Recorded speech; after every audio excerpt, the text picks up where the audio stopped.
So World Series Boxing was founded 2 years ago, so the third season now. Yeah, it's running again with 12 teams. That means we have 73 matches this year. So AIBA has already done 150 matches in the last year. So ask any professional, let's say current promoter, if they have set up 150 matches or 150 cards, yeah, on the last 2 years, there was nobody. So we had over each evening 5 rounds, yeah, so you can imagine we have over 650 bouts already done on the AIBA umbrella. And the first step was done without head guard, so that the rules are different. It's a 10-point must system, and it's an electronic scoring.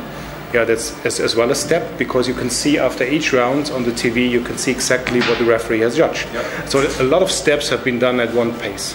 And now with the third season, it's now the final feeder for the APB professional boxing starting next year, summer in 2013. So in WSB we have over 200 boxers now this year participating. Yeah, it's about 218 boxers exactly out of 50 countries worldwide.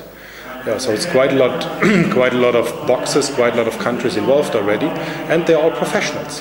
And what we want to show from AIBA's side, that AIBA really goes professional. That means these guys you see tonight, they're all paid. They have a paid job, and they are professional boxers because they're just doing boxing. That's it. And AIBA is investing quite a lot of money into this season, or the third season. And to make it clear how professional AIBA is going to step forward is that we are spending 5.8 million euros on fight fees. And 5.8 million euros is quite a decent amount of money. And the winning team on WSB at the end of the season in May will get $1 million US.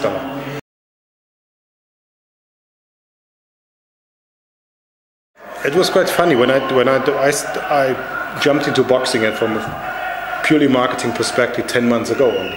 And I asked the same question, and they all said it's impossible, because only maybe Russia and Ukraine are the only two nations who can have 20 boxers for these 5 weight categories on a team roster. All other nations are struggling. Some are struggling with the heavier weights, like the Mexicans, like the Argentinians. Some are struggling with the lower weights, like the Middle Europeans. So you say, okay, before we have enough athletes who are tough and experienced enough to compete against each other, then it makes sense to put in international ones at a certain level. So 40% is the maximum number of foreigners allowed in a team. And over the years it will drop. We're trying to bring it down over the next 5-6 years to nil.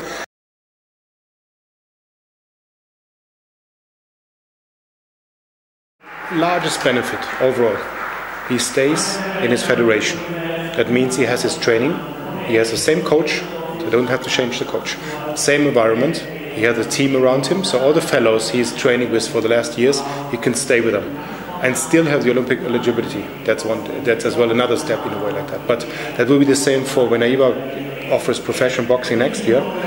Even those professional guys, they will have the eligibility for the next Olympics in Rio.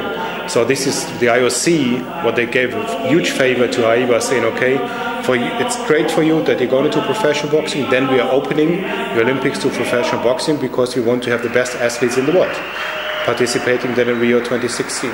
So the biggest asset for every boxer staying in WSB and then later going into AIBA professional boxing is they are still a member of the national federation.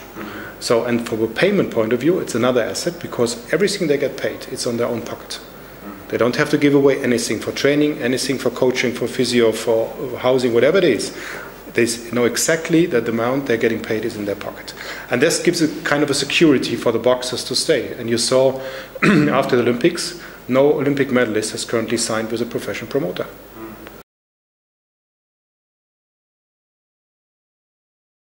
It's a stepping stone to a full professional career, for sure. And this is how we want to build it up, because you see here, all the investments you're doing as a promoter in the current professional boxing system is a risk. When you're signing a boxer, you don't know he will deliver. So this is the same problem we are facing as well. And I won't say this is not a problem. Let's say that the good thing, if you're the governing body of boxing around the globe, you have 194 federations. So that means you have a lot of boxers which you have in your picture. So you can use WSB to test them as well for them. Can they cope with a professional boxing style? Can they cope, let's say, with their personal views, where they want to go? And it's quite a decent step from 3 rounds to 5 rounds, and then later to the 8 or 12 rounders. So this is how we see it in a way as well, as a feeder system for professional boxing.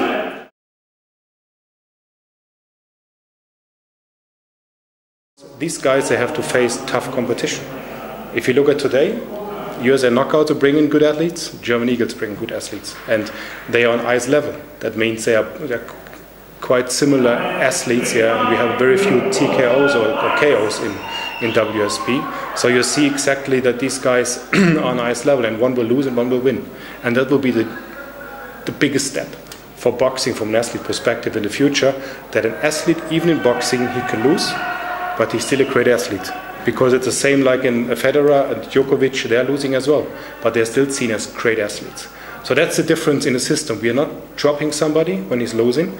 He has a contract, he's still in the system. For sure, if he's ongoing losing, he's not a good athlete, then he's dropping down. But if he's going back, if he's coming back, he's winning again, he shows strengths, he's not dropped by the system. So we give them a lot of security, and this is why the athlete has seen it as a potential future.